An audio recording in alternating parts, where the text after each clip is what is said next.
Bonjour. Depuis 2 ans, la Syrie est en guerre civile. Ce conflit, vous avez pu le suivre sur tous les grands médias français qui ont apporté à ce sujet une très large couverture. De la même manière, nos hommes politiques ont pris position sur ce sujet. Malheureusement, toutes les présentations qui vous sont faites de cette guerre civile sont souvent manichéennes ou simplistes, et surtout, elles jouent surtout sur l'aspect émotionnel, l'aspect événementiel d'un conflit, il est vrai, très violent, puisqu'il a fait près de 100 000 victimes aujourd'hui. Alors ce que je vous propose au travers de cette vidéo, c'est une approche un tout petit peu différente, qui sera une approche basée sur des éléments de géopolitique. Je vais essayer de vous démontrer de la manière la plus claire et la plus pédagogique possible comment ce conflit, qui a des causes essentiellement locales, qui s'enracinent dans les différentes communautés religieuses, comment ce conflit local a été progressivement régionalisé, puis aujourd'hui mondialisé. Il y a donc une mondialisation du conflit syrien. Pour vous aider à comprendre ce sujet très complexe, on s'appuiera sur de nombreuses cartes. La première que je vous propose, c'est pour localiser les principales villes dont vous avez entendu parler dans les médias et qui sont les lieux centraux du conflit syrien. Il y a évidemment Damas, la capitale du pays, au sud. Vous avez également au nord Alep, qui est la capitale économique. Vous avez entre les deux la ville de Homs, qui a donné lieu à de très violents combats et à une mobilisation des reporters, notamment français, sur les atrocités faites dans cette ville. La quatrième ville du pays vous est moins connue, c'est Latakié, et pour cause, c'est une ville qui est massivement loyale au régime de Bachar al-Assad. Il y a peu de violence. Là où ont lieu les violences, c'est également dans la quatrième agglomération du pays, qui est Hama. Hama, c'est historiquement un bastion de contestation du régime de Bachar al-Assad, puisque déjà son père, en 1982, avait dû réprimer les frères musulmans, qui sont la principale force d'opposition dans ce pays. Donc une violence à Hama qui est, elle aussi, ancienne.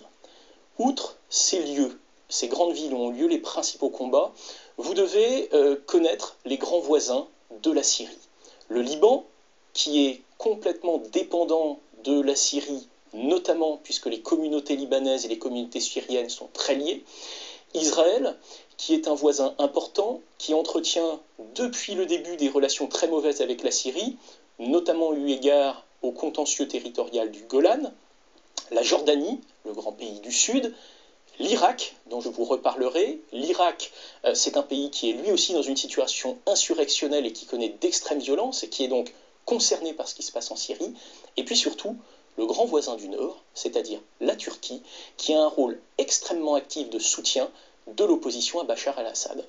Donc, un contexte régional qui est très troublé, qui est à la fois une cause et une conséquence des violences qui se déroulent aujourd'hui en Syrie.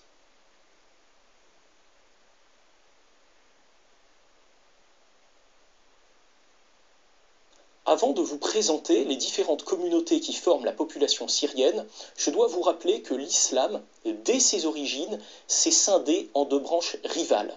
Ces 2 branches sont le sunnisme et le chiisme. Elles se séparent à partir de 632, à la mort de Mahomet, lors d'une querelle de succession. Cette querelle de succession est ensuite devenue une querelle de dogme qui fait que le Proche et le Moyen-Orient musulman est profondément divisée. La population syrienne, qui est environ de 21 millions d'habitants, est une population presque intégralement arabe, c'est-à-dire des gens qui ont une filiation historique et une langue commune. Pour autant, cette unité est en fait fragilisée par cette différence entre sunnites et chiites, et d'ailleurs d'autres religions viennent se greffer. La communauté, sur ces 21 millions d'habitants, la plus influente aujourd'hui, ce sont les Alaouites. Les Alaouites sont en quelque sorte en Syrie une variante de la religion chiite. Ce sont des chiites avec des dogmes et une interprétation un tout petit peu différente. Ces Alaouites, vous le voyez sur le graphique, forment entre 10 et 12% de la population. Mais cette minorité très active est notamment représentée par Bachar al-Assad et son clan et a un poids déterminant dans le contrôle de l'État syrien et notamment dans les états-majors de l'armée. Ces chiites alaouites sont soutenus en majorité par une autre communauté qui sont les Druzes. Les Druzes, c'est une variante de l'islam que beaucoup de musulmans estiment d'ailleurs comme non musulmane. Les Druzes sont eux aussi issus du chiisme et en tant que minorité et par affinité dogmatique, sont souvent historiquement très proches des Alaouites. Viennent ensuite, dans les différentes minorités, les chrétiens. Les chrétiens, vous le voyez sur la carte, n'ont pas de réduit territorial. Ils sont dispersés notamment dans les grandes villes ou à travers le territoire. Ils forment, comme les Druzes, entre 6 et 8% de la population. Se rajoute une autre communauté, ce sont les Kurdes, qui sont aujourd'hui en périphérie de ce conflit.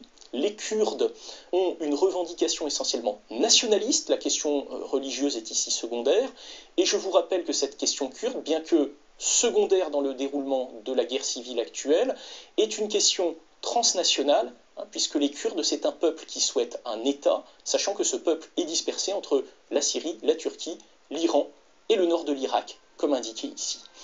Face à ces minorités, vous avez une très grande majorité des Syriens qui sont des Arabes sunnites, qui forment jusqu'à 65 ou 70% de la population. Ils apparaissent majoritaires sur une grande partie du territoire.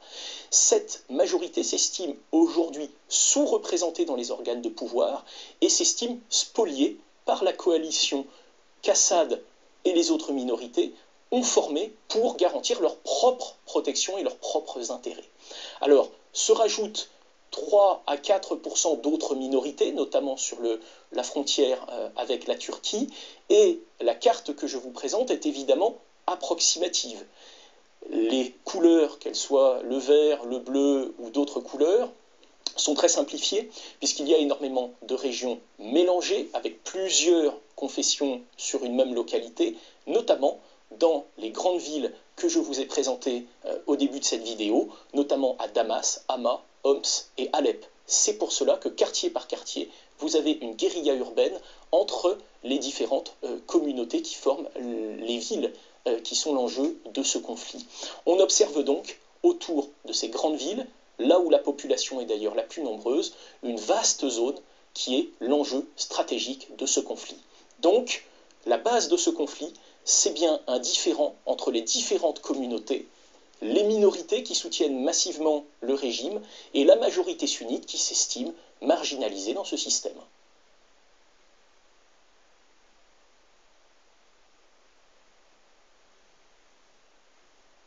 La division communautaire du peuple syrien n'est pas le seul facteur de ce conflit.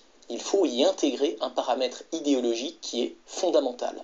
Parce que la Syrie, comme l'ensemble des pays de la région, est divisée politiquement entre les partisans du modernisme, c'est-à-dire ceux que les journalistes appellent souvent les laïcs, et face à eux, les islamistes. Donc cette opposition moderniste et islamiste ressurgit dans la guerre civile actuelle en Syrie.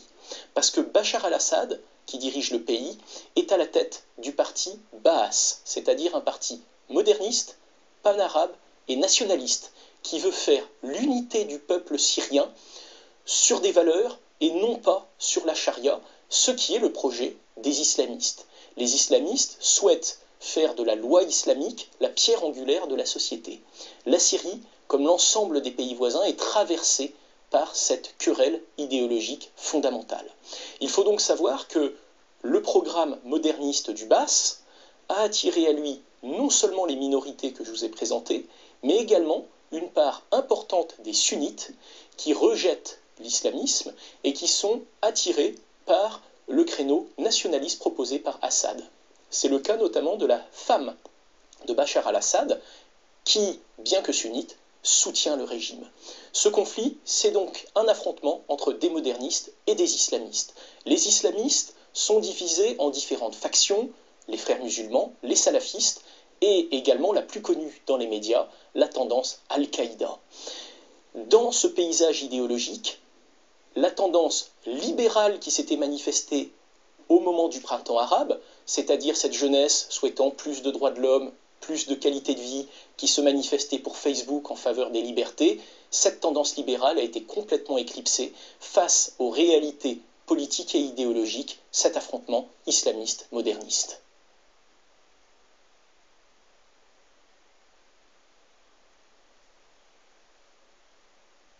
En plus de ces paramètres internes qui sont complexes, il faut prendre en compte l'intervention des puissances extérieures et de tous les voisins de la Syrie, puisque la guerre civile syrienne est un conflit qui s'est très vite régionalisé. Vous voyez ici la Syrie en rouge, dans son environnement régional, et je vais indiquer également en rouge les pays qui soutiennent Bachar al-Assad, et face à ça, les pays en bleu qui œuvrent pour la chute de Bachar al-Assad. Le principal soutien du régime actuel, c'est l'Iran. L'Iran est la grande puissance chiite, dirigée par les ayatollahs, et les ayatollahs souhaitent apporter une protection à l'ensemble des chiites de la région. Il est donc logique que l'Iran soutienne Bachar al-Assad, qui est un alawite, c'est-à-dire qu'il est membre de la mouvance chiite.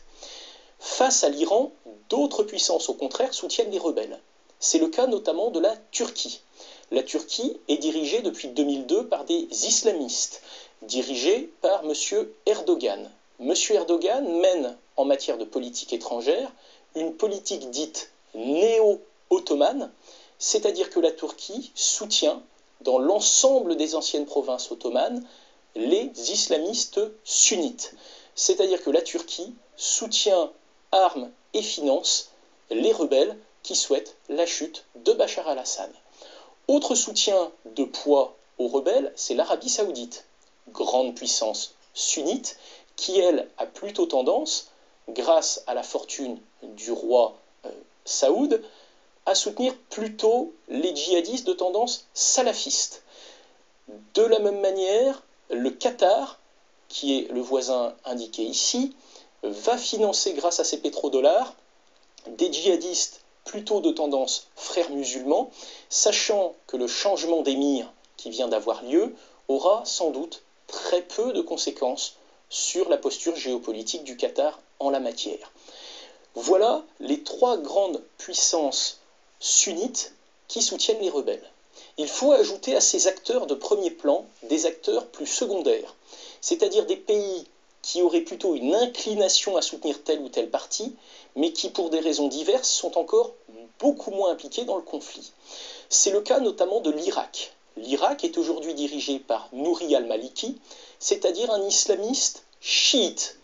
En tant que chiite, il a tendance à soutenir Bachar al-Assad, qui est un alawite, c'est-à-dire un chiite syrien, et M. al-Maliki, sur son propre territoire, est en proie à une quasi-guerre civile contre des islamistes sunnites, notamment de tendance Al-Qaïda. De la même manière, au Liban, une partie de la population libanaise s'est impliquée dans le conflit syrien. Il y aurait entre 3 et 5 000 membres du Hezbollah, c'est-à-dire un parti islamiste chiite, qui a traversé la frontière du Liban pour aller se battre aux côtés de Bachar al-Assad. Par contre, cette question divise profondément la société du Liban, puisqu'une partie du Liban reproche le soutien fait par Téhéran au Hezbollah et souhaite au contraire que Bachar al-Assad quitte le pouvoir pour mettre en place un régime plus favorable aux sunnites. Les Libanais sunnites et chiites se divisent donc sur la conduite à mener par rapport au conflit syrien. Autre pays qui a été un grand acteur régional, l'Égypte, mais qui aujourd'hui est en retrait, parce que l'Égypte, vous le savez, est très affaiblie et très partagée sur le plan politique entre les modernistes et les islamistes. Les islamistes sont aujourd'hui au pouvoir grâce au président Mohamed Morsi, mais sur le plan théorique, Mohamed Morsi souhaite également la chute la plus rapide de Bachar al-Assad et l'instauration d'un régime islamiste sunnite en Syrie. D'autres soutiens, notamment les Émirats arabes unis ou le Koweït, sont en retrait, mais souhaiteraient théoriquement la fin du régime bassiste. Et d'autres pays, notamment la Jordanie, sont dans un entre-deux. La Jordanie est officiellement favorable aux rebelles, mais sur le terrain, le roi Abdallah, qui est menacé également par les frères musulmans et dont le pouvoir est très contesté pour diverses raisons, est en fait très réservé. Même chose pour Israël. Israël a été un temps un fervent partisan des rebelles, mais a perdu différentes raisons de souhaiter la fin d'Assad, notamment Bachar al-Assad ne soutient plus les mouvements de résistance palestiniens, puisque ces mouvements sunnites se sont détournés de la Syrie et sont aujourd'hui soutenus par le Qatar, et le plateau du Golan est en grande partie contrôlé par les islamistes, et donc Israël craint pour sa sécurité. Israël est, contrairement au début du conflit, beaucoup plus prudent. Bonjour à tous. Nous parlons souvent du conflit syrien, mais beaucoup d'entre vous ne connaissent pas vraiment l'origine du conflit. Pour vous aider à comprendre, je vous poste un petit extrait d'une vidéo faite par Gilles Ardinat. Il nous explique clairement les causes du conflit. Bien entendu, cette vidéo a été faite en 2013, donc on parle de Morsi en Égypte, mais vous savez très bien qu'il y a eu beaucoup de changements depuis cette date, hein. Mais par contre, le discours sur la géopolitique syrienne est toujours valable. Bah, à la mort de Mahomet et suite à un problème de succession, la communauté musulmane s'était scindée en deux branches dogmatiques, comme ça vient d'être dit. Nous avions d'un côté les sunnites et les chiites, hein. Les sunnites qui suivent à la lettre le dogme religieux établi par le prophète représentent en fait la majorité des pays arabo-musulmans. Le chiisme représente quant à lui une minorité dans le monde musulman, l'Iran étant le principal pays chiite, hein. Et par contre on retrouve aussi une majorité de chiites en Irak et une minorité chiite en Syrie. Parlons maintenant des principales communautés qui composeraient le peuple syrien. Bon là ça vient d'être dit, bon je vous le redis, hein. Elle se diviserait en 5 groupes, hein. Il y a tout d'abord la communauté alaouite, hein, dont fait partie Bachar al-Assad, hein. Les alaouites étant une branche du chiisme, mais avec quelques différences dogmatiques avec le chiisme. Ensuite, nous avons une autre minorité dite druze, hein, qui elle aussi est une branche du chiisme. Dans le nord du pays, il existe une autre minorité kurde qui, elle, serait de type nationaliste et revendiquerait une certaine autonomie. Bien entendu, il y a la minorité chrétienne en Syrie, hein. Et enfin, bah, vous avez une majorité sunnite du pays, hein. Le gouvernement syrien est composé essentiellement d'alaouites et de druzes. Ces deux branches du chiisme gouvernent un pays à majorité sunnite, hein. Et cette majorité sunnite n'est pas bien représentée dans le gouvernement, hein. Et c'est l'une des premières raisons du déclenchement de ce conflit interne syrien. Lorsque les premières manifestations sunnites se sont déclenchées, elles ont été assez rapidement réprimées par le pouvoir chiite de Bachar al-Assad, hein. Suite à cette répression, certains petits groupes issus de la communauté sunnite ont commencé à prendre les armes pour s'attaquer à des policiers. Bah, la répression du régime qui s'en suivra sera encore plus cruelle, hein. Et à cet instant, c'est l'engrenage, hein. Vous avez des quartiers entiers sunnites qui vont commencer à s'armer et protéger leur position. L'armée de Bachar al-Assad va commencer à envoyer certains de ses blindés dans ces quartiers, mais bon, impossible d'en reprendre le contrôle.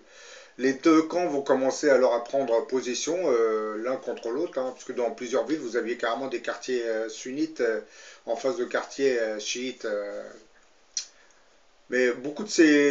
ce qu'il faut expliquer, c'est que les quartiers chiites ont tendance à s'être éloignés des villes lorsqu'ils ont appris que l'armée de Bachar allait pilonner carrément certains secteurs. Donc ils ont fait des replis stratégiques. Entre-temps, des combattants étrangers venant de plusieurs pays arabo-musulmans vont traverser les frontières des pays voisins pour venir aider leurs frères sunnites. Perdant le contrôle de certaines villes pro-sunnites, hein, le régime syrien se mettra alors à pilonner complètement beaucoup de ces villes. C'est un peu ce que vous voyez, hein, c'est des villes en ruine, hein, que vous avez en Syrie maintenant. L'Iran commence à envoyer en Syrie des volontaires qui, eux, constitueront une véritable armée de soutien dans le pays, hein. Mais comme je l'ai dit, hein, ces militaires, ces volontaires vont prendre l'uniforme syrien, hein. Voyant que la coalition américano-européenne se contente seulement d'aider militairement la rébellion anti-Bachar, sans intervenir directement dans le conflit, ben, la Russie, elle, va en profiter pour commencer à déployer en Syrie certaines de ses forces armées. La Russie prenait de vitesse les Américains et les Européens, hein, puisque eux n'ont pas déposé de puissance stratégique dans cette région. Se sont contentés d'envoyer des armes et des instructeurs avec de petits commandos, mais c'était des petits commandos de pas grand-chose, hein. L'entrée en scène du groupe Daesh modifiera progressivement les cartes, hein. L'opposition armée à Bachar va devenir progressivement islamiste. Bien que, comme je l'ai dit dans d'autres vidéos, Daesh n'est pas un groupuscule islamiste, mais plutôt nationaliste, hein, puisque les principaux dirigeants de Daesh sont d'anciens militaires qui composaient la garde républicaine de Bachar al-Assad, hein, qui lui-même faisait partie d'un parti baas laïque, hein. Les États-Unis, tout comme l'Europe, commenceront à changer de stratégie en se mettant à bombarder les positions de Daesh en Syrie. La Russie faisant de même en s'attaquant à toute la rébellion anti-Bachar. Profitant de cette situation, le régime de Bachar al-Assad va reprendre progressivement le contrôle des régions qu'il avait perdues face à la rébellion arméenne. Et en s'éternisant, ce conflit syrien va se transformer en véritable guerre dogmatique. D'un côté, nous avions le régime de Bachar al-Assad, qui est affilié au parti baathiste. C'est un parti moderniste qui œuvre pour une réforme laïque de la société syrienne. Et en face, vous avez une multitude de groupuscules islamistes qui, eux, souhaitent gouverner avec comme base principale la charia. Cette guerre syrienne oppose désormais le clan laïque au clan religieux. Bien entendu, comme ça a été dit dans le petit extrait, vous avez aussi des sunnites qui partagent les idéaux baasistes de la réforme moderniste du pays. Bon, comme je viens de le dire, cette guerre syrienne oppose désormais le clan laïque au clan religieux, ce qui vous explique, entre autres, pourquoi la coalition américano-européenne a fini par se ranger indirectement, je tiens à le préciser, à la coalition menée par les Russes pour combattre les groupes islamistes, surtout le groupe Daesh. Certes, certains vont me dire que l'Iran, qui est une république islamique, est aussi entré dans le conflit. Certes, c'est pas un régime laïque, l'Iran, mais c'est pour protéger et soutenir le régime alaouite de Bachar al-Assad.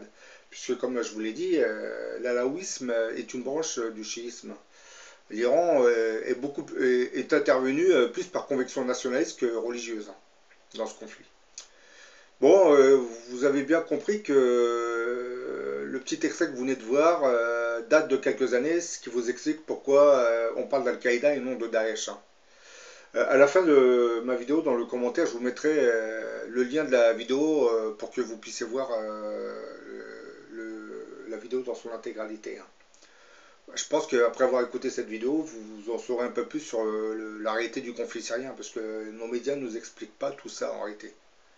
Parce que comme ils sont orientés contre la rébellion islamiste, ils ont tendance à cacher beaucoup de choses dans ce pays, surtout la répression dont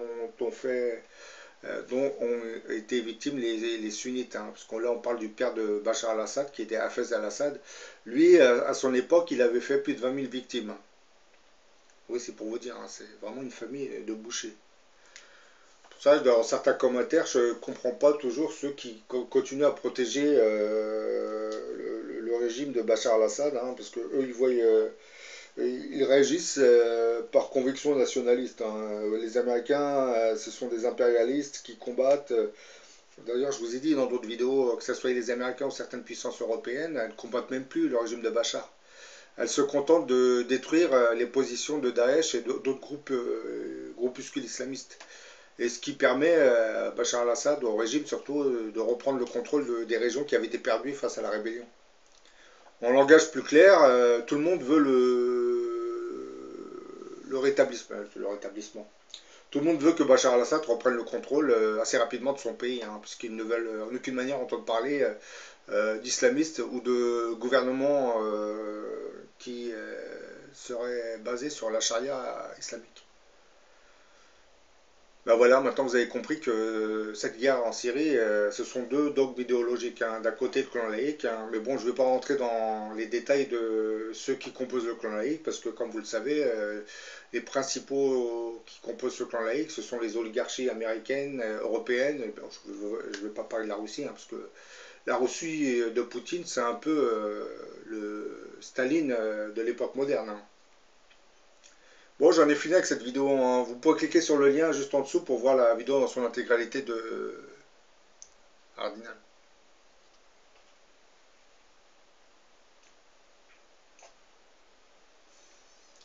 Oui, c'est la vidéo de monsieur Gilles Hardinat.